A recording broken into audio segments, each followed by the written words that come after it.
दोस्तों, आज हम लोग आ चुके हैं उत्तर प्रदेश के वाराणसी शहर में।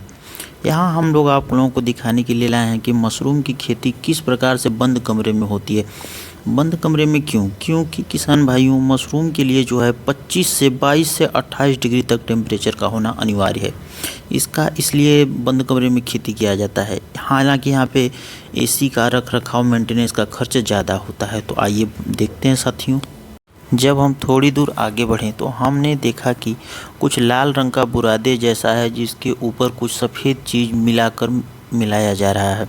हमने पूछा तो बताया गया कि इसे किसिंग सॉइल कहते हैं, जो कि कोकोपीट का बना होता है। कोकोपीट यानी नारियल के बुरादे जैसा बना होता है। और यह सफ़ेद चीज़ जो है कीटनाशक दवा है, जिसका छिड़काव करके इसको मिलाया जा रहा है। हमने पूछा कि ऐसा क्यों किया जा रहा है, तो बताया जाता है कि मशरूम जो होता है वो उसको खाना भोजन उसका तो मिल जाता है कंपोस्ट खाद से, लेकिन उसको जो है उगने के लिए, उसे अपनी जड़ें जमाने के लिए किसी ऐसी चीज़ की आवश्यकता होती है जो कि ज़्यादा प्रेफर करता है। कुछ दूर आगे बढ़ने पे हमें सोहम जी, जो कि यहाँ के ऑनर है, उन्होंने बताया कि कंपोस्ट खाद कैसे बनाई जाती है। तो इसके बनाने की विधि, सबसे पहले जो भूसा होता है, गेहूं का जो भूसा होता है, उसे 2 दिनों तक पानी में भिगोया जाता है। 2 दिनों में पानी भिगोने के बाद इस कॉलम में, इस कटघरे में इसको लाया जाता है और अल्टरनेट डे पे दूसरे खाने में पलटा जाता है।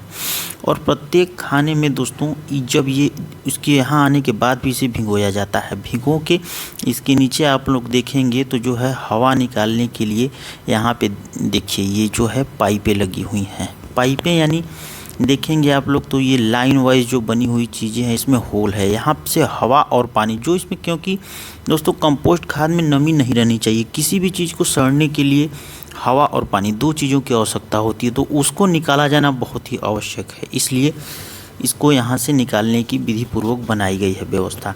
फिर उसके बाद हम कुछ दूर और आगे बढ़े तो हमें और कुछ देखने को मिला।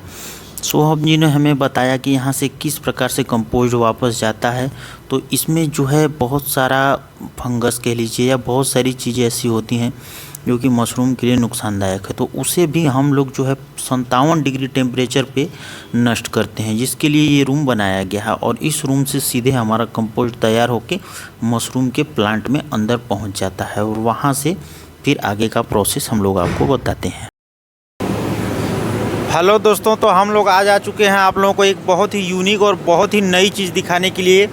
क्योंकि साथियों, यह चीज़ जो है कि काफ़ी खर्च तो लगता है इसको स्टार्ट करने में, लेकिन बहुत ही अच्छी मुनाफा, बहुत ही अच्छी फ़ायदे देने वाली चीज़ है। किसान भाइयों, हम आए हैं आज आप लोगों को दिखाने के लिए मशरूम की खेती। और ये देख सकते हैं आप लोग कि जो है, भारत एक कृषि प्रधान देश है, और यहाँ पे भारत की जीडीपी में जो है, भारत की अर्थव्यवस्था में किसान भाइयों 15% कृषि का योगदान है। और अब जो है हमारे देश का किसान जो है बहुत ही अच्छे प्रकार से खेती कर रहा है, और वह जो है अब ट्रेडिशनल फार्मिंग से, ट्रेडिशनल एग्रीकल्चर से ऊपर उठकर जो है अब अच्छी खासी खेती कर रहा है, जो ऐसी खेती कर रहा है जिसमें लाभ हो, मुनाफा हो।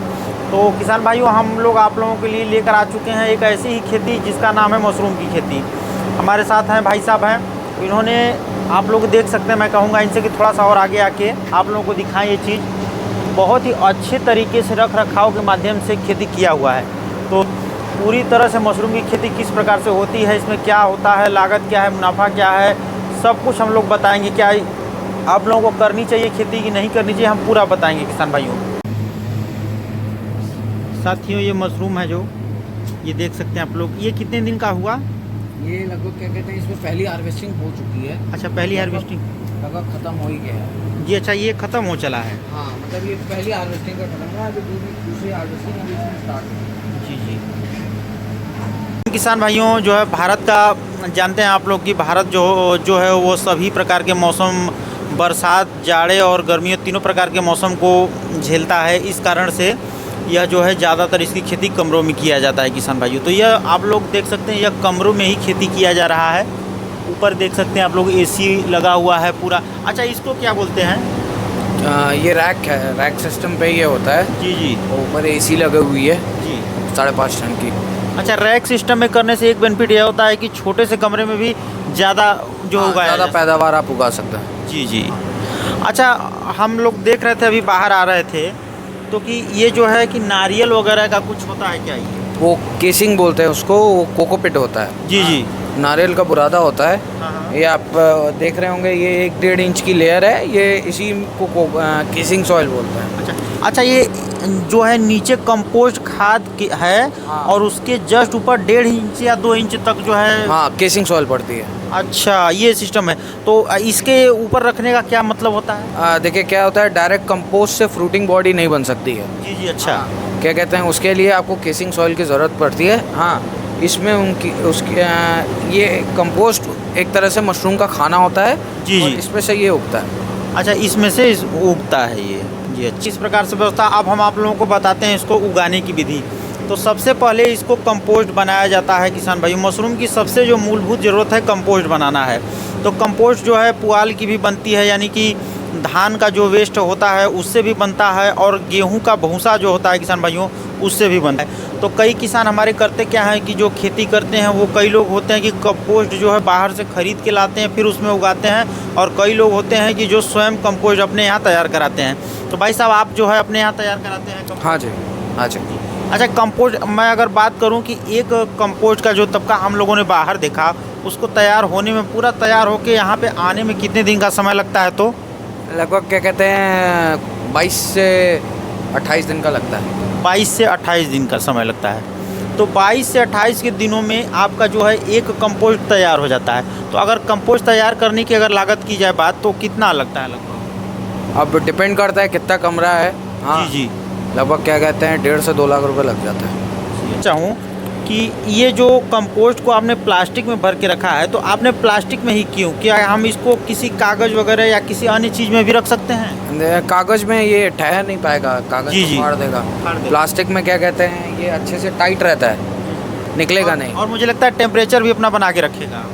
टेम्परेचर से बहुत कुछ प्लास्टिक से कुछ है नहीं। जी जी। लेकिन यह है कि भाई प्लास्टिक पहली बात इसीलिए यूज़ करते हैं क्योंकि सस्ती होती है थोड़ी, जी जी। और ये है कि ये ठहरा के रखता है इसमें। और क्या कहते हैं कि जब हमें इसको निकालना होता है तो आसान भी होता है, निकाल के फेंक दिया। हाँ, खर्च कम आते हैं प्लास्टिक। खर्च कम आता है प्लास्टिक। अगर कोई हार्ड प्लास्टिक लेंगे तो वो महंगी पड़ेगी। जी जी। कोई बहुत हम बात करें कि जैसे कंपोस्ट की मात्रा कितनी होनी चाहिए कि उसमें बीज जो है डाला जाए, तो इसकी क्या मात्रा होनी चाहिए? अब जैसे इस कमरे में लगभग 15 टन कंपोस्ट है, जी जी। तो लगभग 150 किलो के आसपास बीज लगता है। अगर इस हिसाब से रख लिया जाए तो 100 केजी कंपोस्ट में 1 केजी जो है मशरूम का बीज लग सकता है। हाँ, लगाया जा सकता है। किसान भाइयों, 100 केजी यदि आपके पास कंपोस्ट है तो आप उसमें 1 केजी बीज लगाएंगे तो अच्छी पैदावार ले सकते हैं आप लोग। इस तरह की मशरूम का बीज जब कंपोस्ट में लगाया जाता है तो जैसे मशरूम होता है वाइट कलर का, आपने प्योर रंग में वाइट कलर का होता है, तो यह कितने दिनों के बाद देखने को मिलता है कि मशरूम जो है वाइट कलर में अपने प्योर आ गया है? जब ये क्या कहते हैं जब ये रूम्स में आ जाता है, बीज डाल दिया जाता है, तो उसके 1 महीने बाद क्या कहते हैं स्टार्ट होता है। 20 से 1 महीने। 1 महीना, एक महीना के बाद अपने पूरे कलर में आ जाता है। अच्छा, इसकी तुड़ाई की बात की जाए, इसके हार्वेस्टिंग की बात की जाए? हार्वेस्टिंग क्या कहते हैं 1 महीने बाद स्टार्ट हो जाती है। 1 महीने बाद स्टार्ट हो जाता है। हाँ, रूम में आने के बाद 1 महीने बाद स्टार्ट हो जाती है। अच्छा, तो मान लीजिए टोटल प्रोसेस अगर इसको कहा जाए कि लगाने से लेके तोड़ने तक, तो 2 महीने में, 1.5 से 2 महीने का है प्रोसेस। 1.5 से 2 महीने में आप कंप्लीट कर लेते हैं। हाँ, तो 2 महीने की ही खेती है मशरूम की है साथियों, तो यह लाभप्रद है। आप लोग इसको ज़रूर, अगर जगह हो, पैसा। तो अच्छा, थोड़ा सा लागत की अगर बात की जाए तो जैसे पूरा आपका प्रोसेस आप हमें बता सकते हैं कि कितने वर्ग मीटर में कमरा बना हो तो उसके लिए कितना खर्चा आता हो? देखिए डिपेंड करता है हर किसान के ऊपर अलग अलग। हाँ, कौन कैसे बनाना चाहता है। जी जी। अब जैसे हमारा ये 16 बाई 40 का रूम है, बहुत लोग क्या कहते हैं कि और बड़े रूम्स बनवाते हैं, वो क्या कहते हैं 16 बाई 70 रूम होता है। हाँ, तो अब एक रूम बनाने का लगभग ये एसी वाला चैम्बर लगभग 8 से 10 लाख रुपए लग जाता है। 8 से 10 लाख। किसान भाइयों, अगर बात करें हम कि मशरूम इतना महंगा क्यों है, तो सबसे बड़ा इसका कारण यह है कि भारत में जो है इसमें बहुत सारे भोज्य पदार्थों में, शादी विवाह में या रेस्टोरेंट में जो है बहुत इसका उपयोग किया जाता है। और आजकल जो है कि यह मेडिकल कुछ दवाओं के क्षेत्र में भी मशरूम का प्रयोग किया जा रहा है। जैसे विटामिन डी की कमी, जो विटामिन डी के टैबलेट्स बना रही है मेडिकल कंपनियां, वो भी जो है मशरूम का प्रयोग कर रही हैं। हाँ जी।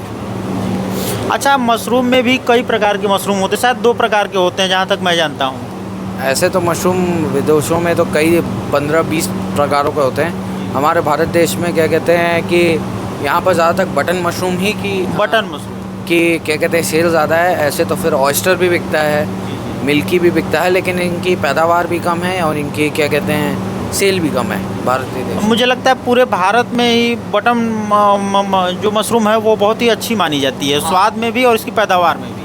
अब स्वाद तो अपना अपना है, लेकिन ये है कि पैदावार इसकी ज़्यादा होती है। जी अच्छा, शायद यही कारण है कि किसान बटन मशरूम ही लगाना पसंद करते हैं। हाँ, इसीलिए किसान बटन मशरूम ही लगाना ज़्यादा प्रेफर करता है। तो इस समय जैसे वर्तमान में क्या इसका रेट चल रहा है बेचने का? वर्तमान में अभी क्या कहते हैं लगन जिस दिन, अभी लगन का समय चल रहा है, तो अगर लगन जिस दिन है उस दिन रेट अच्छा मिल जाता है, 180-200 मिल जाता है जी। हाँ, वरना क्या कहते हैं लगन जिस दिन नहीं है उस दिन 140-150 रुपये पर केजी का क्या कहते मिल हैं जाता है। ठंडी जगहों पे होने वाला एक प्रकार का कवक है, फंगस है, तो जिस कारण से भारत में यदि कहा जाए कि खुले में अगर इसकी खेती करना है किसी को, तो नवंबर से फरवरी के महीने में इसकी खेती वो बहुत ही आसानी से कर सकता है। तो हम इस